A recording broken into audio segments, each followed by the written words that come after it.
Morning everyone, ID Rider here, just on my way to work. So I'm starting a little bit later today, it's 11:25. So yeah, here we go. You probably won't know about this obviously because I haven't posted anything yet, but this is probably my fourth time of recording on my new GoPro Hero 9. Give this vlogging lark a bit of a go, shall we? So today I've got to go the long way round, and that's okay with me. I've got plenty of time. Always leave myself plenty of time to get to work. So here I am again. I hope this all works out. I hope it all comes out visually, and I hope the sound comes out as well. So basically what it is I've been riding now for 2 years. This is my third bike. The first bike I had was a Honda Vision 50cc and actually in fact it was given to me, and that's what started me all off, to be honest. That's what started me all off on this little journey that I'm doing right now. Life journey, not this journey. And so, you know, I didn't really care too much for motorbikes. It was just a ways to get to work, made to be as cheaply as possible. You know, I put £25 a month in my 50cc and it got me to work. So that ended up in a crash. I hit a pothole about 30 miles an hour, done some damage to my ankle, a bit concussed. I ended up at work, but just the wrong department, A&E. Anyway, so moving on. After that, it just didn't work properly. The motorbike, it was just a bit damaged, and I'm not really mechanically minded. So basically, I went out and got myself a Honda PCX 125. But as you know, I had to do my CBT. Obviously it's not really a test, but you know, they just make sure you're competent past that. In the meantime, last year, you know, during COVID, I happened to go and take a test in St Leonard's and do my theory test, and you know, passed that. So now what I want to do, like most people, is move and do my DAS course. A lot of people are just probably in the same situation as me, can't do it through you know, down to the lockdown. So basically what it was, I was paying £90 for a half-day lesson to jump from my automatic bike to a manual. So it just made sense to sort of turn around and say to myself, well, you know what, let's see if I can get a 125 manual. And to be honest with you, there was nothing on the market. I looked everywhere. I looked from Honda to just everywhere, Suzuki, all up and down the country. There was not one 125, brand new that is, for sale. Most people had the same idea, you know, didn't want to jump on public transport and decided to get what they could on a car license, a 125, to get to work. You know, don't blame them really. Let's wait for this car to go. Oh, let's give me a go ahead. Anyway, so basically where I am right now, I'm learning to ride this manual. It's a KTM, and I don't know, I'm still making lots of mistakes. Basically it's a KTM 125 Duke, and to be honest with you, it's a lovely little machine. It really is. It's very forgiving. You know, sometimes I don't know why I can't put it into gear. Maybe it's a bit stick. It needs to go for a service, I think in March sometime. It doesn't reach its full potential. I mean, you know, it's got 6 gears, and the most I've got out of this on a main straight is 57 miles an hour, and I know that's not good. It's not good at all. I know they can do a bit more than that, but you know, one thing is, I'm not a speed freak. I don't do pop wheelies or, you know, donuts, or no, you can do it on probably couldn't do it on a 125, but there we are. And you know, this is just, I think the next move for me is to pass my DAS course, is to get confidence on a manual bike. And you know, I've made lots of mistakes on this. In the first couple of weeks I dropped the bike twice. Just an experience basically, a bit embarrassing, although there was no one around, just embarrassed myself really. I stopped at a junction and put my foot down, and it was a camber. So you know, once the bike goes, it goes, as everybody knows. Once it goes, it goes. Anyway, so this is the long route round to my workplace at work, because this road works down the other way. So I don't want to piss the workmen off by cutting through through their work. And anyway, it's really muddy. And that's one thing I have to say against this KTM 125, is that the tail tidy, as they call it, is very slim at the back. So for EU rules, it has to, the number plate has to cover the rear tyre. So fair enough. But basically, what I've done, I've modified a piece of plastic to cover it up, because basically what I was doing was going to work and I was getting caked in dirt and rubbish and just everything really, and continuously washing my jacket and my trousers, and obviously your boots get dirty as well, as goes without saying. So I do, not this route, but I do go through some farmyards, hot picking farmyards, and where they leave all their mulch, you know, it just kicks up a lot of rubbish, and where the tractors come out. Anyone who lives in the countryside will know. So I live in a small village, and full of, surrounded by farms. So I just thought I'd just take a bit of action this weekend and cut a piece of plastic up and cover the back. And do you know what? It works. I mean, I hope, as much as I like this 125 KTM, I hope not to have it too long. You know, when I bought it, it done 1,200 miles on it. I've done another 1,200 miles. So yeah, I think this is the next way forward for me.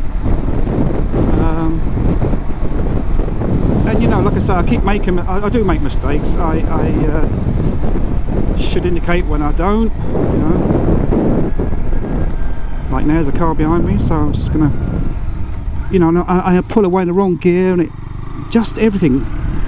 So here's the thing, right? When you take your CBT test, I passed mine on an automatic, and from then on I rode an automatic. But you know, I think maybe, I hope not, you have to make that transition to jump from a, you know, to from a 125, or on a 125 I should say, on a manual. So if you haven't passed your CBT test on a manual, is that right? Is there going to be a law for that? Is there? I did check it out, and there was. I could actually. Don't you dare pull out on me. Yeah, he looks at me like it's my fault. You see, this is what I get in the countryside.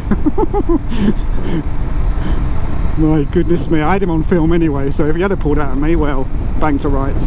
But anyway, oh the joys. I have to say, when I was growing up, I absolutely, not hated, detested motorbike riders and motorbike. I don't know why, but now I'm falling in love with it. You know, I just can't think. My wife says to me, "Oh, use the car, use the car." I don't want to use the car, even when it's like icy on the road. I know it's going to be a bit slippery, and of course, when I take it on the bends, I do sort of slow down. Obviously, really slow down, less than 30 sometimes, because you don't know if there's any black ice or anything. I don't take the car. I just want to learn. If I come off, you know what, hopefully it's not a bad off, but we'll see. You know, it's just, you got to learn. I don't want to learn the hard way, obviously. I don't want an off, but it happens, it happens. And that's it. So I'm just, I don't know what it is, I'm really enjoying motorbiking from the scratch. You know, this is like a new toy for me, as it were. And the reason being is because I've watched quite a lot of vlogging on the first lockdown, and there's Lots of people out there doing the same thing. They're vlogging, motor vlogging, maybe like to call it. And the likes of Richie Vida, absolutely really lovely to listen to. You know, and they show you different places. Well, obviously one of my favourites is Missenden Flyer, who has got such a vast knowledge of and gives you a great insight of different types of bikes out there. So I'm looking for an adventure bike, something I can go touring on. And you know, this just I've changed my mind so many times of what motorbike to get. I just you know, I love it. So for me at the moment, what I'm doing, I'm learning how to ride a manual bike, and this is the way forward obviously for me on a 125. I make loads of mistakes, you know, I don't mean to, but what I do, I watch videos, as I said, like Richie Vida being one of them, Missenden Flyer, Extra Rider, Motor Mogul is a new one I've been following, and the reason why I like Motor Mogul is he's becoming one of my favourites, is because he's in the same profession as I am, in the hospital, and he flies a drone. The man flies a drone. So basically what I want to do is, once I get proficient in riding, I'm more confident, and not make, I mean, I'm probably going to make mistakes anyway still, I guess we all do. I want to fly my drone, but what I want to do with my drone is to follow me thing. So obviously I'm in a country down a lane, and I get the drone to follow me. Just something different, something new. I think with Motor Mogul, he does like going places like Scotland, and he does the Great North Run 500, I think it was. I watched him do. But there are lots of Likeable Rider, one of them as well. Teapot One, great man. You know, when I watch these things, it gives me such great ideas. I mean, my idea was to buy the Africa Twin DCT, and the reason why I wanted to buy a DCT was because I was on an automatic. I thought, yeah, that's the next way forward. But I spoke to some of my friends at work who've got motorbikes, and a couple of friends who've got motorbikes, and they said, no, pass your tests on a manual because you'll regret it afterwards, and also you get the feeling of how a motorbike handles, especially a manual. I know some people have been riding for years, they've jumped from a manual to a DCT, and they love it. So, but I think for me, what I want to do, I mean, you know, I'm open-minded at the moment. I'm still looking for that perfect motorbike, what I actually want to do in the future, you know, and that is to travel to northern Spain and other places, Germany maybe, Portugal definitely, and yeah, just experience touring really, a bit like Wild Bad touring, which again had to be postponed this year and last year. Hopefully it'll come back soon. Not that I've applied for a ticket or anything, probably can get one for love nor money, but there we are. You live in hope. So yeah, that's what I want to do, and I've been looking at the Triumph Tiger 900 GT Pro. I'm a bit of a gadget freak, so I do like my gadgets, as it were. My wife hates it because I've got so many things lying around. I need to organise it a bit more, that's what I need to do, so things don't get lost. Hopefully I'm recording all this and it's all coming out sound wise, visual wise, and now I need to know how to edit it all. Not sure if I can edit it all. I've never tried to edit anything yet, but this is my first go. So we'll have a little look, shall we? So this is my route to work. Horsmanden. Lovely little sleepy villages, beautiful to ride down, little twisties. The only thing I would say is that, you know, there's a lot of dirt in the middle of the road, so I try and go either side of that. Try not to brake too harshly on it, which I've done before. I remember once when I was coming around a bend and had to brake, see what I mean? I had to brake really harshly, and the nose or the front end went away just slightly, and then it gripped.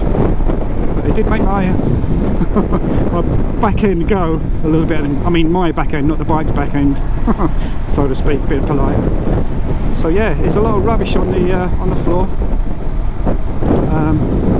But yeah, no, I just absolutely love it, and I can't wait to pass my DAS course and just get out there and start going around, you know, just visiting places, New Forest, Ashdown Forest, just go along by the coast. Just, you know, as they say, the world is your oyster, or England will be, to start off with. And England is such a beautiful place. I mean, I've lived overseas for nearly 10 years. Oh, don't you dare. Doing 30 miles an hour, so thank you. And the other thing, I was just going back to, you know, motorcycling family. The other thing I like about motorcycles or motorbikers is that they always acknowledge, not always, and I wonder why some people don't, you know. I always acknowledge people, even though I've still got my learner plates on. Maybe they're a bit snobby, I don't know. They don't acknowledge you, they don't doff their helmet, as it were. But you know, it is what it is, I guess. You know, but I'm always polite, always acknowledge other riders. Doesn't matter if they're learning, because we're all there. So at some point or other, we're all there. I'm still there. But I just cannot wait to pass this junction here is probably the worst junctions on my way to work. I've had 2 or 3 people, no more, pull out on me. Just, I don't know why. Maybe they don't see me. I've got my lights on. So what I tend to do is put my main beams on that junction, just like there, just to let them know I'm there. You know, broad daylight, and they still pull out on me. I don't know if they think it's funny or what, but it doesn't. I'm not laughing. Anyways, so basically, look, see, let's bring the speed down a bit. So basically, when I jump on a bike, I try and ride like there's an instructor behind me. So, you know, it's always lifesaver looks, where you need to do it, turning into a junction. Checking your mirrors when you come up to parked cars, junctions again, crossings, anything really that's in like obstruction, or even these traffic lights. Just check it in your mirrors, make sure there's nothing really close behind you. I mean, that's another thing as well. What do you do when you have a car that's impatient? You're doing a speed limit of 30 miles an hour, and he's right up your backside. It's just so, you know, I do try and be courteous. I do try and pull over a little bit, because I know I'm on a 125, and I don't break the speed limit. I try not to anyway, just maybe 1 or 2 miles over, but I shouldn't really confess to that. But you know, and that's another habit I've got to start getting out of. Stop looking at my odometer, my speedo, to see what gear I'm in. So diesel on the floor here. Look, see, it didn't change up properly there. So yeah, this road early in the morning is clear as a bell, but it just, this part up here, it's got lots of bumps in it. It just jolt you sometimes. But the suspension on this is pretty good on the 125 on the KTM. It's a lovely little bike. I couldn't wish for more. Like I say, I want to get rid of it as soon as I can. But it's knowing which bike to go to next. So maybe anyone listening now, watching this, hopefully enjoying it, maybe, you know, disliking or whatever, give me a like if you wouldn't mind, and subscribe if you wouldn't mind, just to see my progression, because COVID permitting, I want to pass my course and obtain my motorbike license this year, hopefully maybe the end of this year, and then help me decide which motorbike to get. I would love your comments. Be constructive if you wouldn't mind, and yeah, give me some likes please, just help me along my way.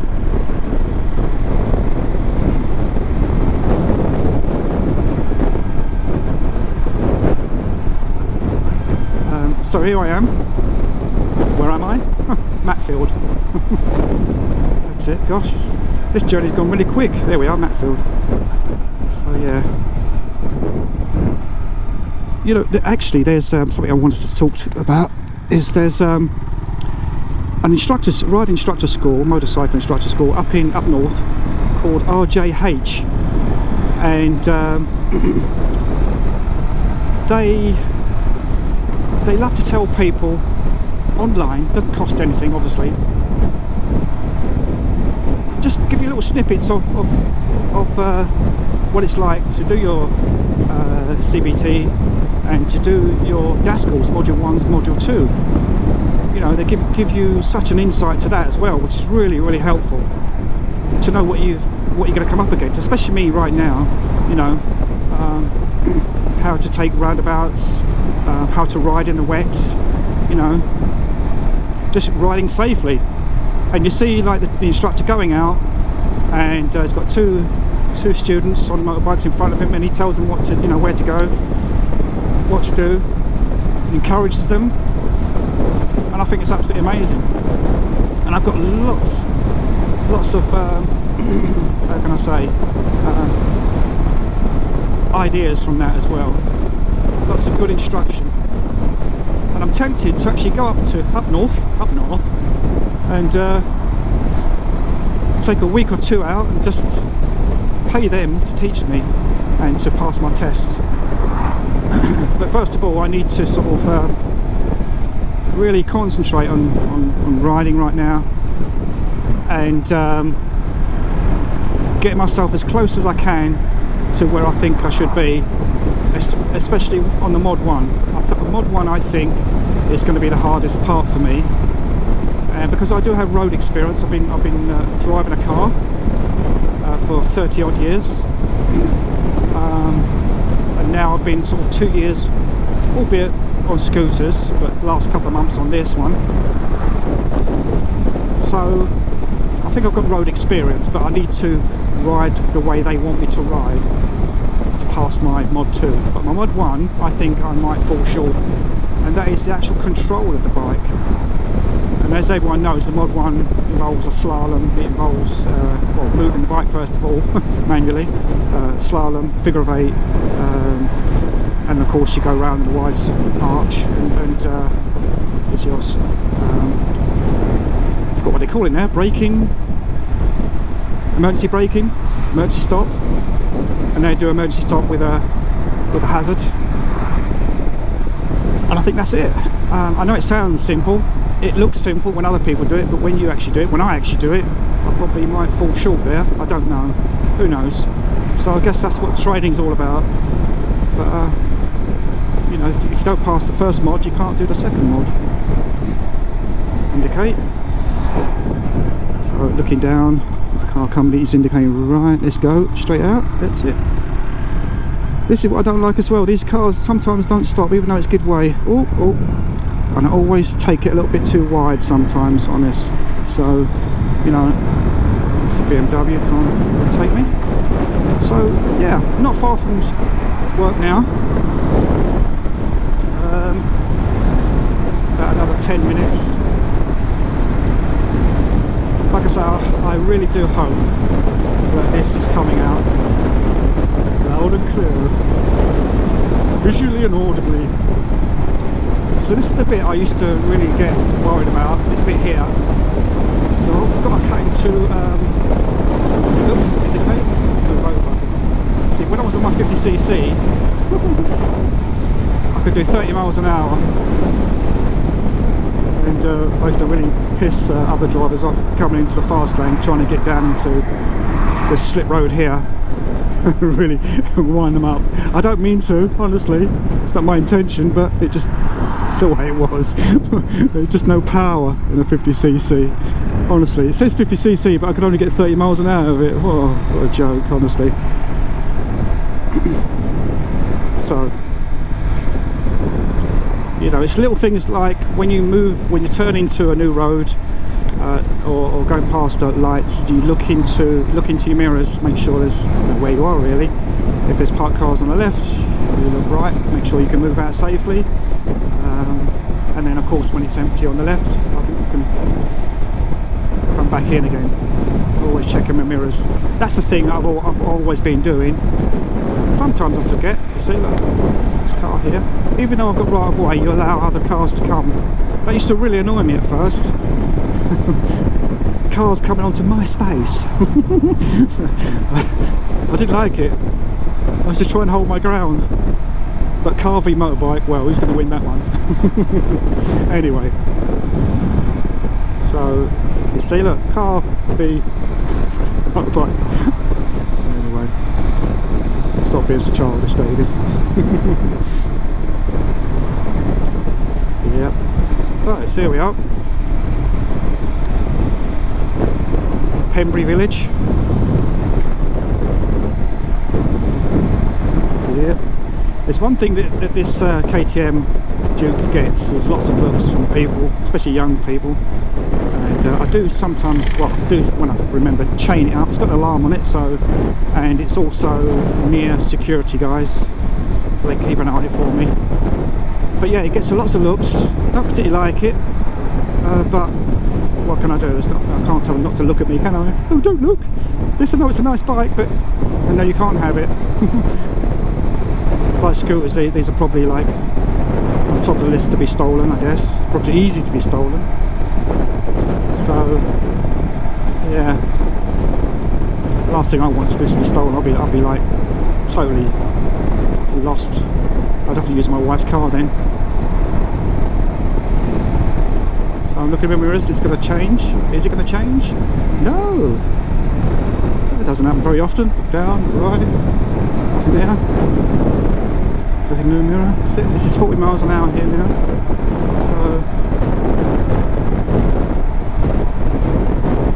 So if you haven't worked it out, I work at Tunbridge Wells Hospital. There we are, nearly at work. And that's my journey. Every morning, every afternoon when I go home. So there we are.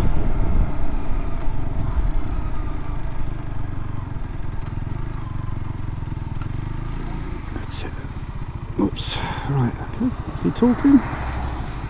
No, he just wants to wait the green light. Never mind. Right.